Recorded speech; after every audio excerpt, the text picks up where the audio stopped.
PG tips. I feel slicker on doing this when I've had a couple of glasses of wine. And I just kind of remember back to the old season 1 days where we just drink because it was lockdown. We just drink every episode. Yeah, I remember why now. Okay, so sadly, our first So Solid You of season 3, Yes, has to be this. And maybe that's given away too much already of the review. Right. But this week, released straight to Disney Plus, we got the semi-sequel, semi-reboot Home Sweet Home Alone. Yes. Okay. Yes. Okay. Yes. Finch. Right. How to set this up? So, ay caramba. Okay, so we have got taking the lead from Macaulay Culkin, or whoever played him in any of those other sequels.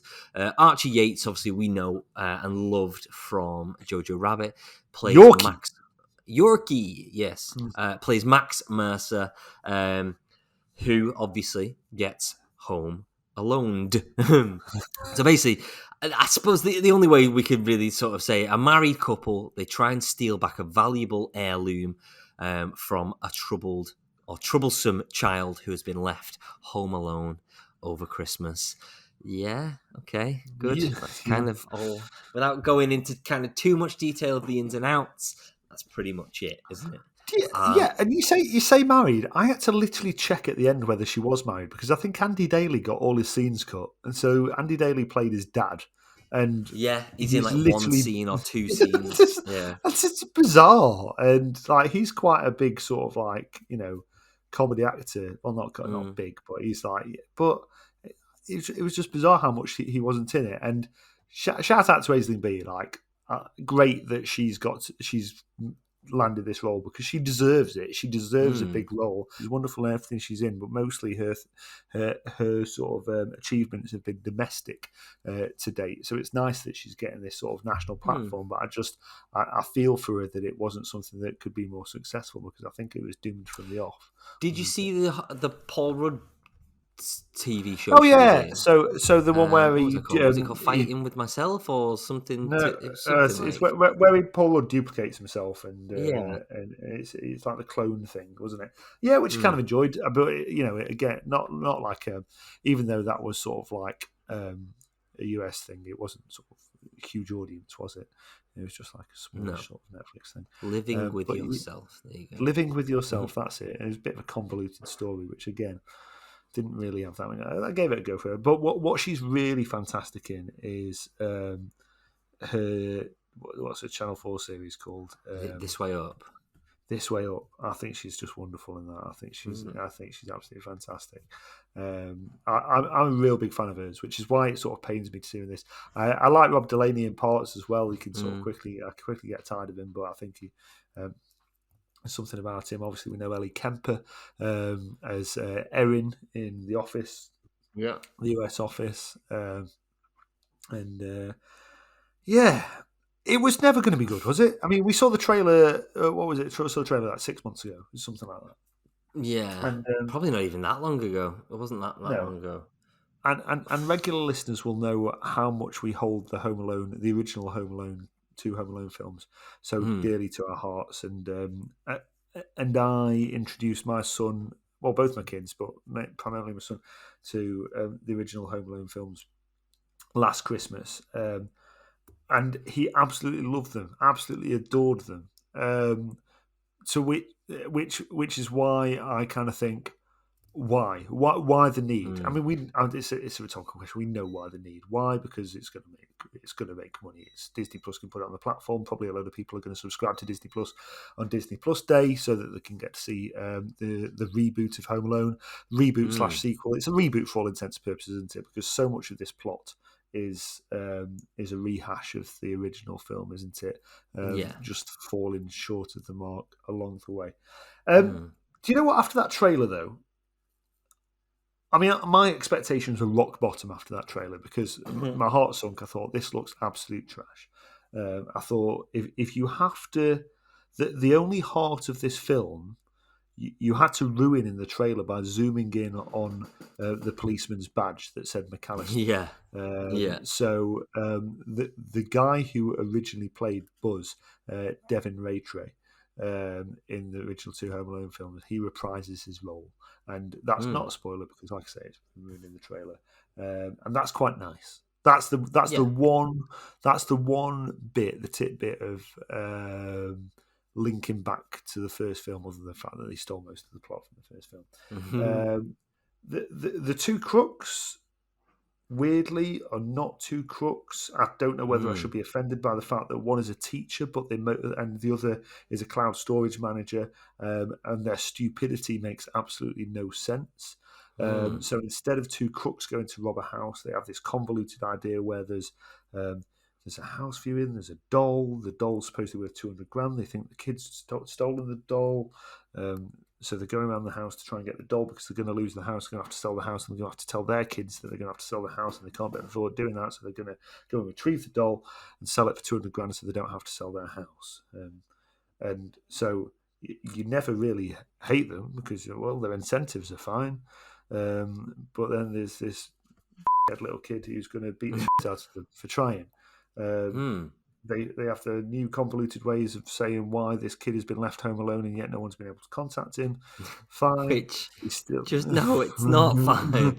It's ridiculous. They go, why don't you ring the house? And she goes, no one has a landline. Yeah, but you've got neighbours. We've only lived there 6 months. We don't know the neighbours. What? Yeah. Just ring your fucking neighbours. They'll go and check on your kid. They've got this house bot, which is essentially Alexa. You can ring that. It's like it's not. Yeah. Oh man, I just didn't believe a single thing. Throw in a load of Lego product placement. Throw in some BMW product placement. The one thing I admired is I thought in a 2021 reboot, I thought they were going to pull punches on the violence of the sort of the booby traps and things like that, and they didn't, which was quite. No. I mean, that was the one thing they managed to retain in some of the inventive ways in which he could hurt these people. But you are not going to recreate those first two films, so do not bother trying. And if you want kids to enjoy the essence of those first two films, show them the first two films. There is absolutely no need for this film to be made, and it just makes me angry. My kids watched 45 minutes, then they asked me if they could go to bed. They've not watched that was on Saturday night. Every night since then I've said to them, do you want to watch the rest of the new Home Alone? No, not really. So I had to get up at 6 o'clock this morning to watch the last hour of it so that I could actually form an opinion of it in time for tonight. I thought it was absolute Anyway, I said to Max, I said, do you think this is a fitting sequel? And she said no. And I said, I do, but to 3, or to 4, or Home for the Holidays, or whatever it's called, some ridiculous things. And I just hate it. As soon as I saw that trailer, but as soon as it came on, I hated it because I knew I could see everything was bigger, everything was faker, and it was just far closer to 3, and just everything just seemed just far too in your face. The biggest wrong turn they had was they're not burglars, and we have kind of given that bit away, but they're not burglars, and it's actually they want you to kind of feel sorry for them. But then as soon as they enter the house, the directors obviously just said to them, right, you're now cartoon characters, just go. And it's like, it doesn't make sense. It just, that whole kind of, I don't know, it's almost like a heel turn that they do, just does not make sense whatsoever. And it's just stupid. When these horrible things happen to them, you kind of like, well, actually, I feel a bit bad for them because actually they don't deserve what's happening to them. Whereas, if they were an evil baddie, like the Wet Bandits, they are bad people. You're like, yeah, great. Yeah. It's funny seeing them get hit by bricks or whatever. But this one, it's like, he fires Nerf bullets at her that he's put pins in, and she's getting them stuck in her face. And I'm like, that's just painful. I don't know. I just I was just not on board at all for any of that. Although none of it is believable, the characters just become, as I say, like just caricatures, just cartoons. I don't know what happens to Rob Delaney. Like when he goes in, he steps into that house and he becomes a complete buffoon, and it's absolutely. I don't know. It just doesn't make sense. The other thing that I just didn't like was in the first one, right? Kevin is always smart enough to not put himself right in harm's way. Okay, so all of the like booby traps and things like that are set up well in advance. It's because I'm doing other things from a browser. Yeah, so they're all set up well in advance, and he's just well away from them. So he's not in harm's way. But this one, like the kid, he's literally stood right in front of him, just shooting them with, pool balls point blank, or he's got to trigger this thing right in front of it for it to fire. I don't know, a bag of sugar or something at them, and it just feels far more kind of staged and like, right, what would be funny here, right? Well, they can chase him and then he can knock this thing and it'll hit him, and it's like, yeah, but that's kind of not what the beauty of the first one was, if that makes sense. Maybe I'm getting a bit too into the mechanics of it all, but but whatever. Completely. It just doesn't feel real, and it doesn't feel like there's any threat whatsoever. Sad thing for me, all the way through. Sad thing for me is Archie Yates, who I really really rated playing Yorkie in Jojo Rabbit. Yeah.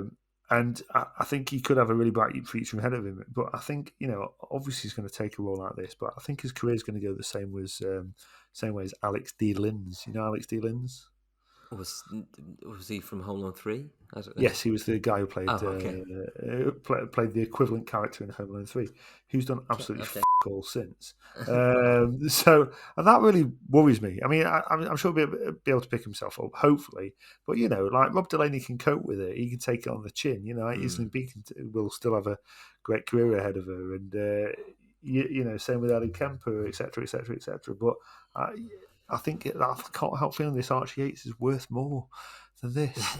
And the other thing that got me is actually there was maybe like a 5-minute sequence in the film, and I laughed a lot. And it's when they're trying to climb over this wall. The air quotes burglars, and it's all very slapstick or whatever, but actually we were laughing because it was funny, them being husband and wife, and like he kicks his wife in the face completely by accident, but we were just like we were genuinely laughing quite a lot. And this all leads to this one particular punchline where they open the door and walk into this house, and actually it's very funny. So I was like, oh, okay, maybe we're taking a turn here. And then it does take a turn, but it just bloody cloud cuckoo land. It was just terrible.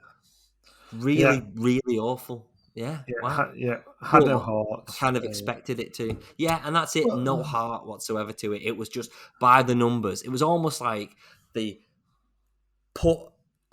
gave the first 2 Home Alone films to AI and was like, right, producer. Produce a family film. Spit out this. it. Yeah. And it was just shocking. So there you go. The great thing about this film is that it'll enable anyone who watches it to watch this in November and then go back and see the first 2 Home Alone films and appreciate them even more for how brilliant they are. Sorry, you're editing a lot of swearing. Thank you. I think today that's because I've had a fairly large amount of red wine. Good. Where can we see Home Sweet Home Alone, Gregory? Yes. Where can we see it? I asked. Oh, sorry. Did you? It's available on Disney Plus now.